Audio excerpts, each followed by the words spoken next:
Serious, that's the word they want you to swallow first. Serious voice. Serious face. Serious memories, dragged out like evidence in a courtroom you never agreed to enter. They say your soulmate is back, and suddenly your past starts breathing again.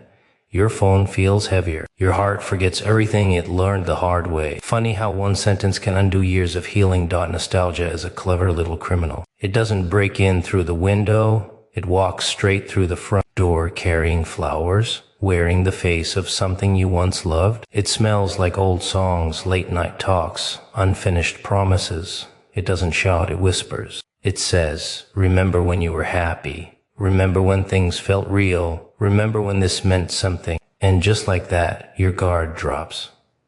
Because you don't see nostalgia as a threat. You see it as proof. Proof that what hurt you once must have been important. That what broke you must have been destiny taking a wrong turn. That's how the trick works. Destiny sounds noble. Destiny sounds unavoidable. It gives pain a crown and tells you to bow. Suddenly the sleepless nights weren't warnings, they were sacrifices.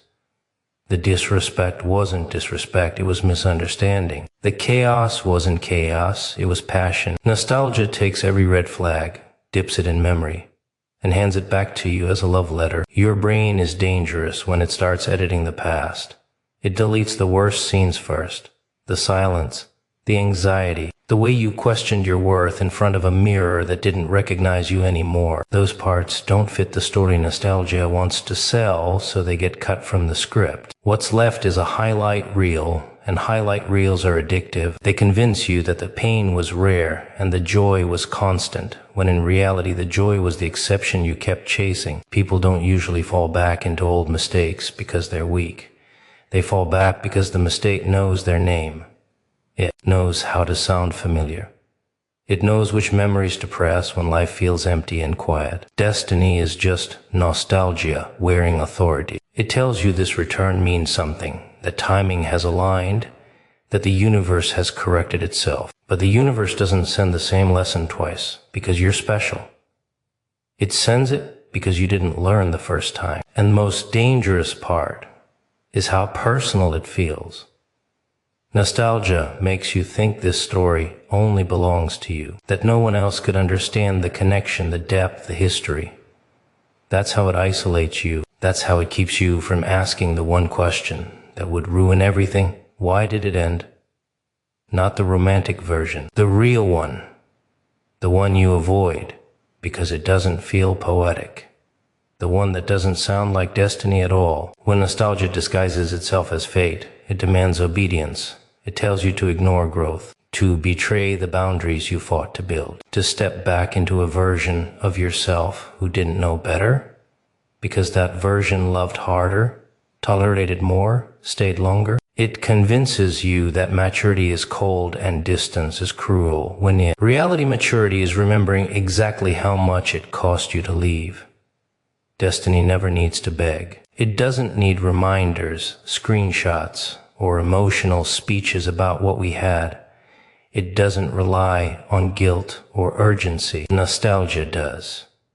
Nostalgia rushes you because it knows if you slow down, if you think clearly, the illusion cracks. You start remembering the tension in your chest, the way peace only arrived after it was over. So when something from the past comes back, dressed as meaning, asking to be believed again, promising that this time it's real, this time it's aligned, this time it's meant to be, you're not being tested by love, you're being tested by memory. And memory is not truth, it's a storyteller with a bias, and its favorite ending is the one where you forget who you became and step willingly back into the same fire because it once kept you warm, because it once felt like home. Because part of you is still addicted to the idea that pain plus time somehow turns into destiny, instead of just becoming familiar pain, waiting patiently for you to call it fate again. Logic is quiet. That's its biggest weakness. It doesn't beg, it doesn't cry, it doesn't send late-night messages or replay memories on loop. Logic just sits there, arms crossed, waiting for you to calm down. And that's exactly why the word soulmate exists, to shove logic out of the room and lock the door behind it. Because the moment that word is spoken, rules change. Questions become disrespect. Doubt becomes fear. Boundaries become selfishness. Soulmate isn't just a label. It's a muzzle. Once it's placed on something, you're not allowed to think clearly anymore. You're expected to feel deeply, blindly, unconditionally. If you hesitate, they look at you like you're committing a crime against destiny itself, as if using your brain is somehow betrayal, as if love should hurt, confuse, and drain you. And if it does, that must mean it's real. Logic asks simple questions. Why did this person leave? Why did you feel small? Why did peace only arrive after the chaos was gone? But soulmate doesn't like questions. It prefers statements. We're meant to be. We've always been connected. No one understands me like you do. These aren't explanations. They're emotional commands, and you follow them because they sound beautiful, because they feel important, because they make suffering feel special instead of pointless.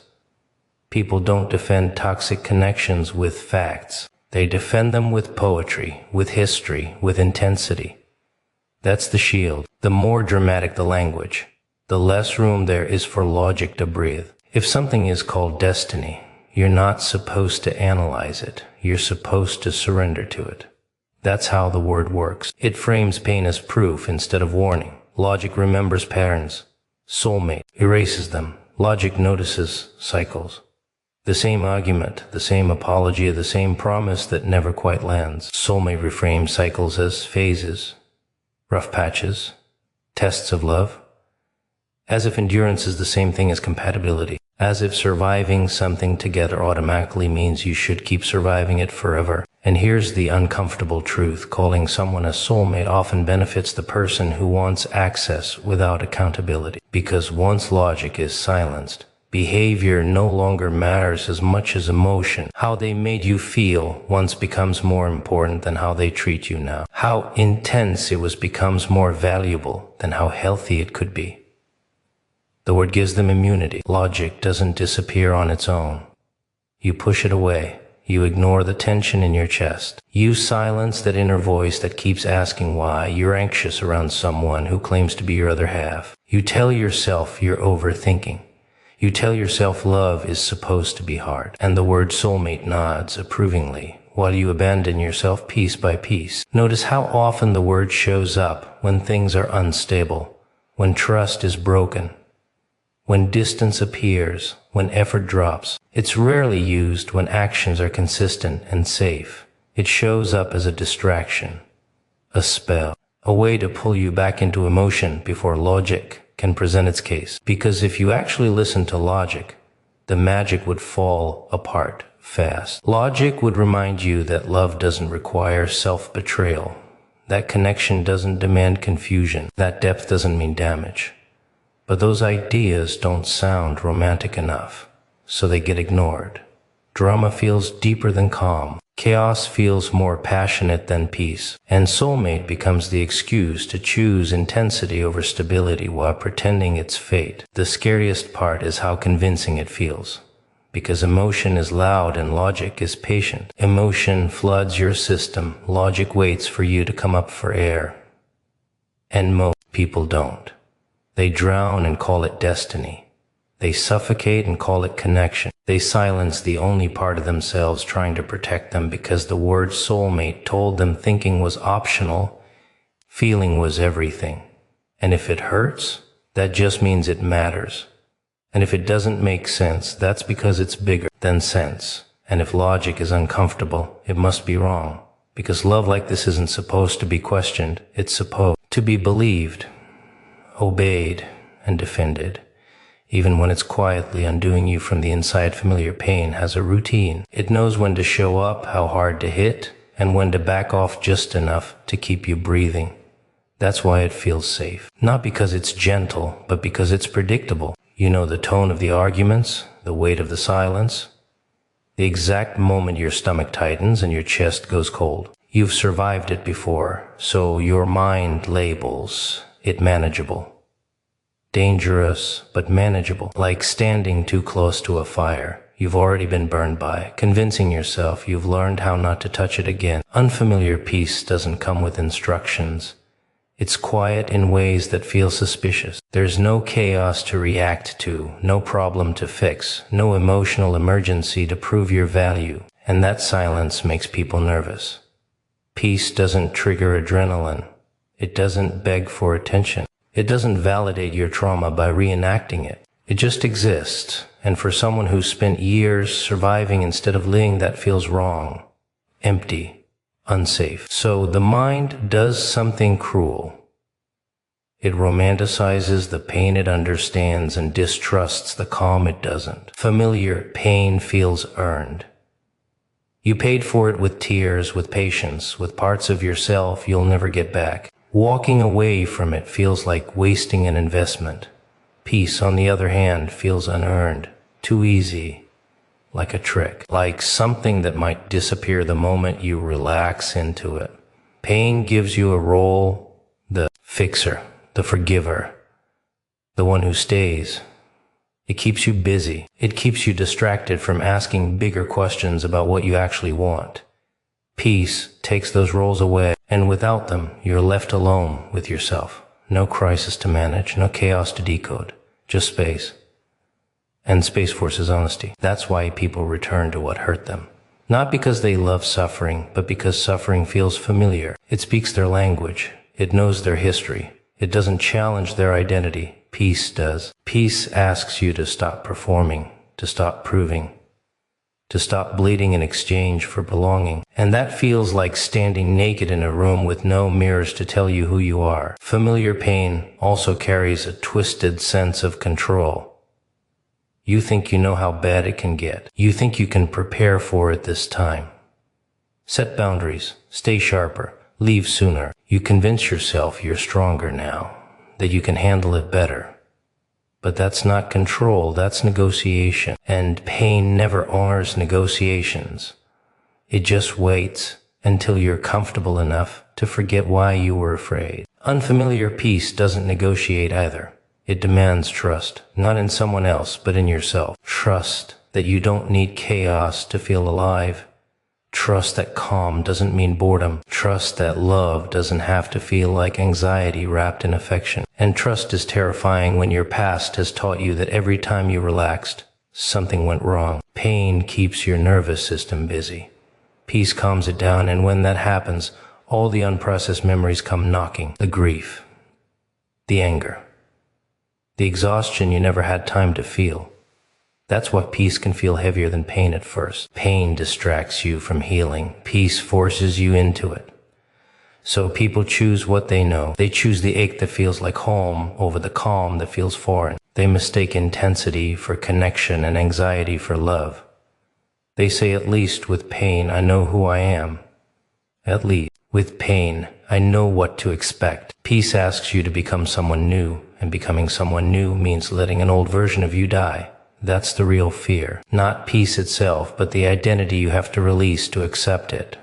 The version of you who learned how to survive chaos. The version who measured love by how much it hurt. The version who felt needed because things were always breaking. Familiar pain keeps that version alive.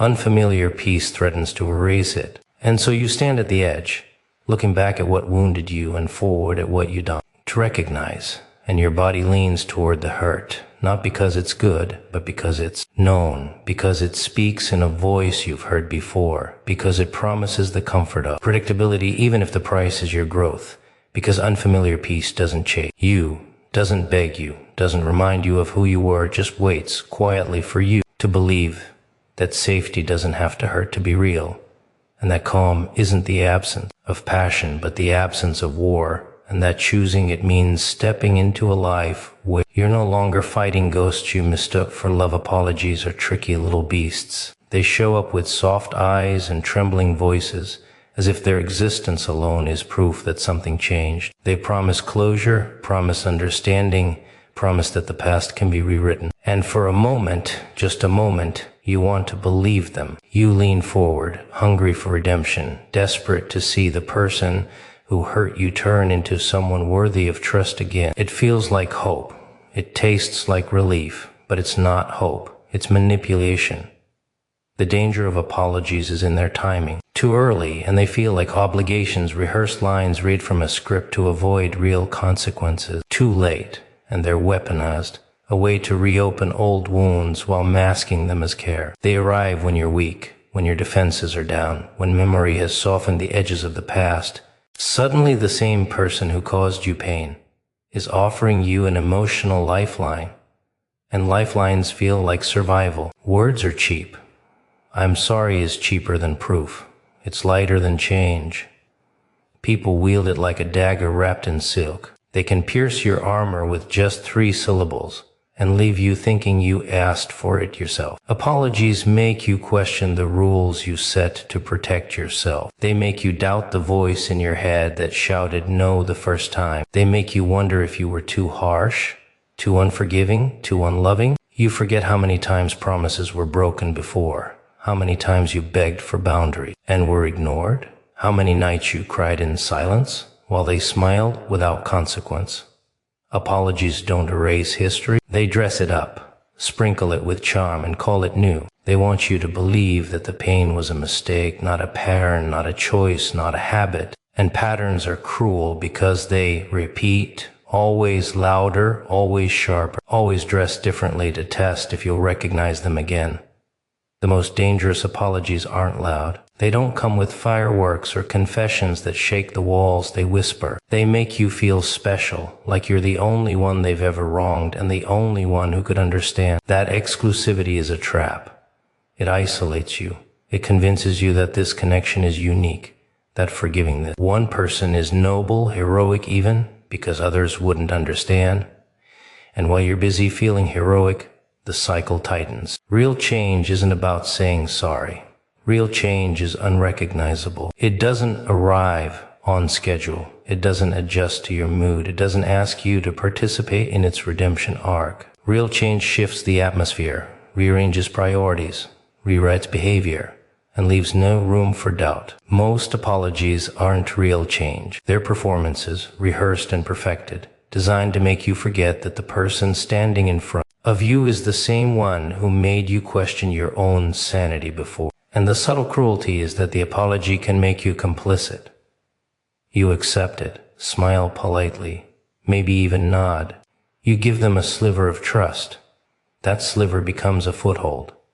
That foothold becomes a ladder. And suddenly, everything you built to protect yourself starts to wobble. You're wondering if you're overreacting, if you're holding on to old grievance too tightly, if maybe you misread the intention all along. They know exactly how to make you doubt yourself because you've shown them the patterns of your pain before. Apologies teach a dangerous lesson, that emotion can override reason, that charm can mask cruelty, that sincerity can be faked to extract compliance.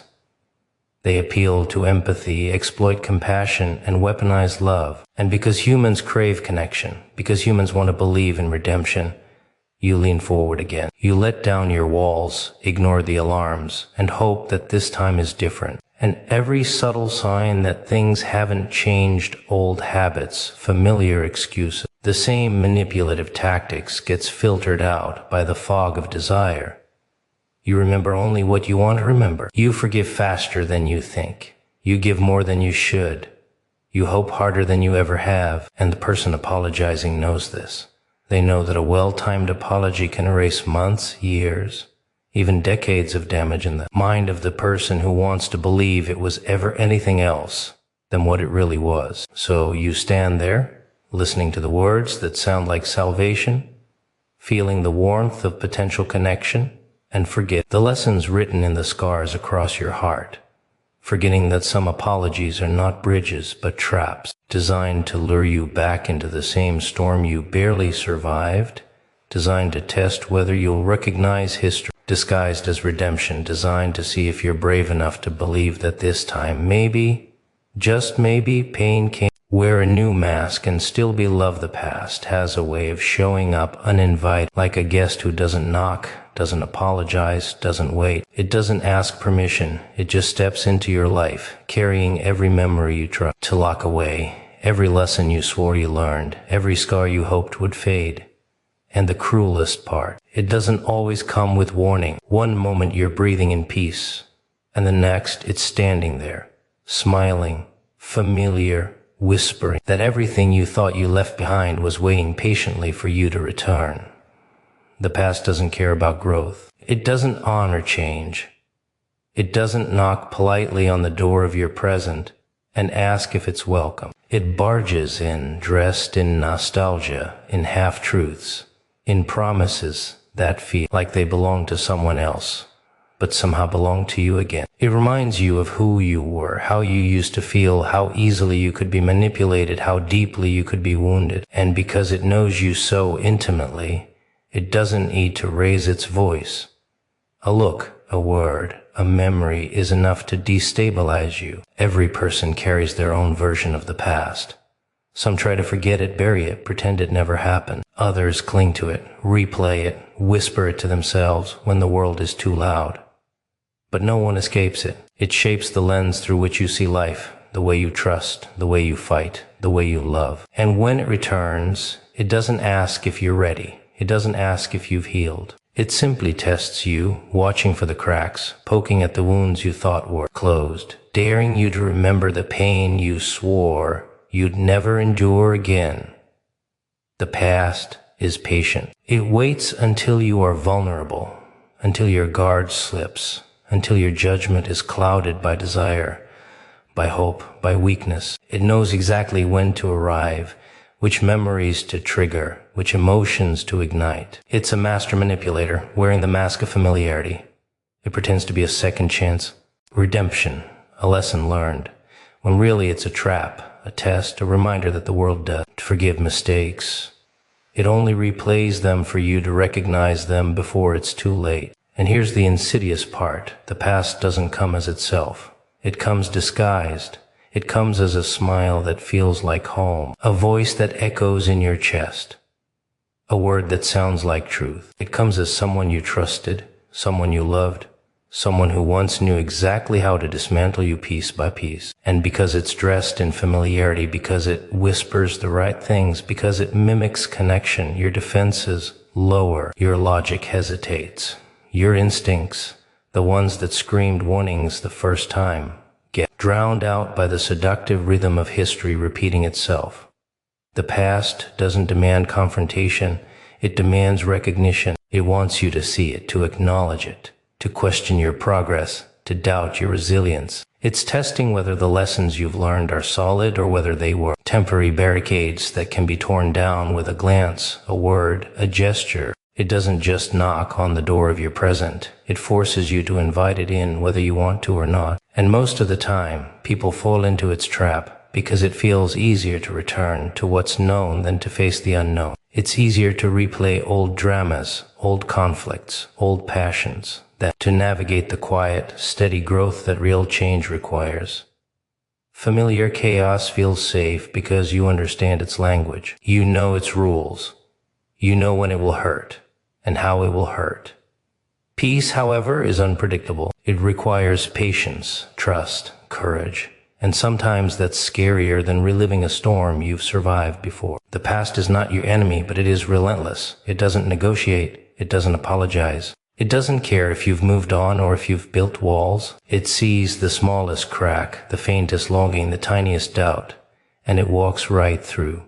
It reminds you of mistakes, of heartbreak, of everything you thought you could outrun, and it tests the strength of your present by showing you that time doesn't erase the lessons, it only hides them behind comfort, until you're confronted with the raw truth of what you nearly forgot and forced to answer whether you've really changed, or if you're still dancing in the shadows of yesterday. Manipulation is subtle. It doesn't smash through doors or scream for attention.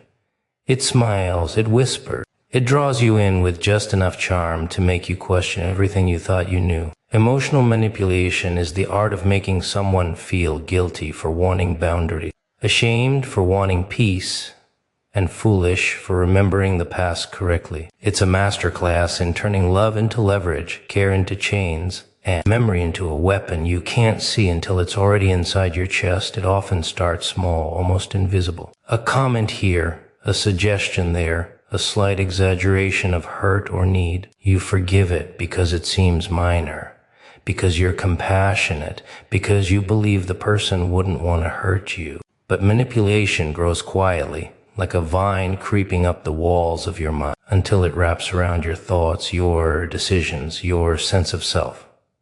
By the time you notice it, you're entangled. You don't just question them, you question yourself. The manipulator understands patterns. They know what buttons to press, which memories to pull, which vulnerabilities to exploit. They study the way you react to guilt, to love, to fear. They learn how to make your defenses crumble with just a look or a word, and they do it not with malice alone, but with sophistication. They offer just enough kindness to make you doubt your judgment. They sprinkle apologies between demands. They remind you of past mistakes to weaken your resolve. It's a game you didn't agree to play, but you're already a participant. Manipulation thrives on your emotions. Logic is its enemy. Reason is its target. And memory is a tool it wields skillfully. It tells you that if you feel guilty, it must be because you're wrong. If you feel doubt, it must be because you're cold or unloving. If you remember pain, it must be because you're holding grudges, not because the actions you endured were unjust. Every emotional response is reframed, redirected, weaponized. You begin to walk on eggshells, not because of who you are, but because of who they want you to be. And it's insidious how easily people fall for it. It masquerades as love, as care, as understanding. It convinces you that boundaries are unreasonable, that independence is selfish, that protecting yourself is betrayal. The manipulator doesn't need to scream or threaten. They only need to convince you that you're the problem, that your feelings are excessive, that your perception is flawed. You internalize their narrative, and suddenly the cage is invisible. Manipulation also feeds on history. It uses what you've experienced before as ammunition. The mistakes, the regrets, the failures, all of it becomes material for control. Remember when you didn't trust me. Remember when you hurt yourself over this. It doesn't attack directly. It reconstructs memory to make you compliant. It makes past pain feel current, guilt feel deserved, and submission feel like choice. You think you're making decisions, but you're dancing to a rhythm written long before you realize the music was playing. The danger lies in its familiarity. It knows you, or at least the version of you it wants to know. It whispers in your fears, amplifies your insecurities, and disguises dominance as care. You forgive it repeatedly because it appeals to empathy, because it exploits the human desire to see the best in others. Each concession feels like compromise, each apology like progress, each reassurance like proof that love can survive chaos. But manipulation doesn't survive, it thrives. What makes it terrifying is how personal it feels. It doesn't come from strangers. It comes from someone you trust, someone whose approval matters. That trust is the soil that allows manipulation to grow. Without it, the tactics would be transparent, the patterns obvious. Because you care, because you remember the good moments, because you hope that love can be enough. You let it continue, and every time you give in, the vine tightens just a little more. People mistake manipulation for intensity. They think the push and pull, the highs and lows, the confusion and clarity is passion. It's not. It's strategy. It's a calculated method to keep you off balance, to make your consent feel voluntary, to make your devotion feel earned. And the closer you get to recognizing it, the more it adapts, shifting tactics, exploiting new cracks, reasserting control without ever appearing overtly cruel. Eventually, manipulation erodes memory itself. You start doubting the very experiences that should have warned you. You wonder if the hurt was really as bad, if the warnings were really true, if you're overreacting. You question your sanity, your intuition, your instincts. And that is when it has succeeded fully, not when it's obvious, not when you're trapped, but when you've internalized its logic, when you argue against yourself, when the person controlling you no longer needs to lift a finger because you are already doing their work for them. Defend the manipulation and apologizing for your own awareness. Self-respect is a quiet power. It doesn't shout. It doesn't demand attention. It doesn't need validation. But it's terrifying to someone who thrives on control because it cannot be bargained with. Choosing self-respect over romantic fantasy is like choosing light over shadow. It doesn't destroy the darkness. It simply refuses to live in it anymore. And for those who have been hurt, who have been deceived, who have been manipulated, self-respect is a battlefield you must fight in silence, because the enemy is subtle, and it wears masks you almost want to believe. Romantic fantasy is seductive. It's intoxicating. It paints the world in colors you thought only existed in your memories. It whispers that if you just forgive, if you just endure, if you just hope hard enough, everything will align. It doesn't care about your well-being. It only cares about the story it wants you to star in. And when you stand in front of it, fully aware of how much it has lied, fully aware of the patterns of chaos it brings, choosing self-respect feels like walking away from a fire that once kept you warm, but now burns unpredictably. Self-respect is the act of remembering who you are when the world tries to convince you that your worth is negotiable. It is refusing to tolerate behavior that diminishes you, even if it comes wrapped in love or familiarity. It is setting boundaries that feel uncomfortable at first, because boundaries feel like rejection when you're used to giving yourself away. It is saying no when the world screams yes, when desire, nostalgia, and hope are all aligned to make you doubt yourself. People underestimate how terrifying self-respect can be. It disrupts cycles. It breaks patterns. It refuses to participate in manipulations, excuses, and illusions. To someone invested in your compliance, your devotion, your forgiveness, self-respect looks like betrayal, and yet it is the only armor that truly protects you. It doesn't just shield you from others. It shields you from your own tendency to romanticize chaos, to rewrite past pain as destiny, to mistake intensity for love. Choosing self-respect over fantasy requires clarity. You must see the difference between someone who challenges you to grow and someone who challenges you to suffer. You must recognize the difference between passion and obsession, care and control, connection and manipulation. And that recognition is uncomfortable because it forces you to confront the illusions you've been living in, the excuses you've been telling yourself, the habits you've been cultivating under the guise of love. Romantic fantasy thrives on compromise, on bending, on eroding the self until what remains is a reflection of what the other wants. Self-respect refuses that erosion. It demands authenticity, consistency, and honesty.